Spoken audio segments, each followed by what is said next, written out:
Hey guys, we got David Taylor here, and we have a 2012 ML 350. It is your Bluetec 642 3-liter diesel motor. Right here is what we had a problem with is the in the rear. It looks like a rear main seal leak. We changed the rear main seal. Definitely wasn't the problem. What it is the oil coolers leak on these, and they drip from the top, and they go through a little special hole, and they come down through the back. So when a couple other mechanics did a bunch of work on it, and then they brought it to me and they said, "Can you figure this thing out?" And I said, "Absolutely." So what we did is we removed most of the top of the motor. We've already removed the turbo. And what you're going to need to use is E10 is very common on this. A lot of E10 bolts. We have tons of E10 bolts. And then we're also going to have an E12 bolt for the turbo. There'll be some E12s. You're going to need a long T47s and some longer Ts that work well. And then a T30 and a T47. And that's pretty much it. And then maybe a 10mm to remove your glow plugs. So the turbo's been removed, the other intake's been removed. Pretty simple. There's bolts on the back. Take them off. Take off your T47 bolts and get it off the pedestal, and take all your back exhaust off.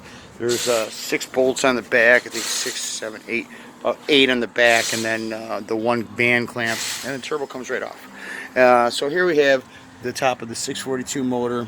We're going to take off the left side of the intake, and it comes right off. As you can see, after I remove the bolts, that comes right off with the with your EGR cooler.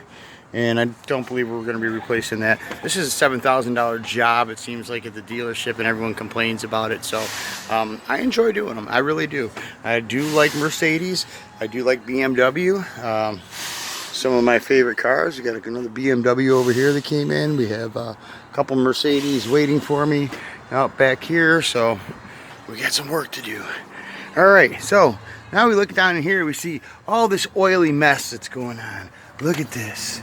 And what happens is, if you can see in there, guys, see if you can see, it's a little peephole right here, and the oil goes down through there, and then goes down through there, and then comes out through the bottom of the bell housing, and goes into the transmission area, where between the bell housing and the flywheel and your torque converter.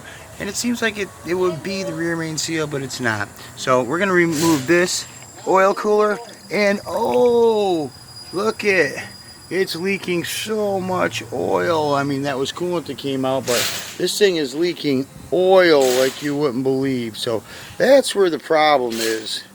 And it's leaking oil.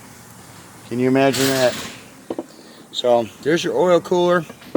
We have new oil cooler seals over here, and we changed that out, and it should be good to go. And I'll let you guys know how it happens. I'll be putting this back together tonight and tomorrow, so we'll do an update when it's all back together. I got some pictures. We got the parts over here to let you guys see what's going on with that. Here's some of the parts that came off of it. Up here, all your top parts on the motor come out the fuel rails, and then you've already seen the intakes. So we'll get this back together. 642 diesel.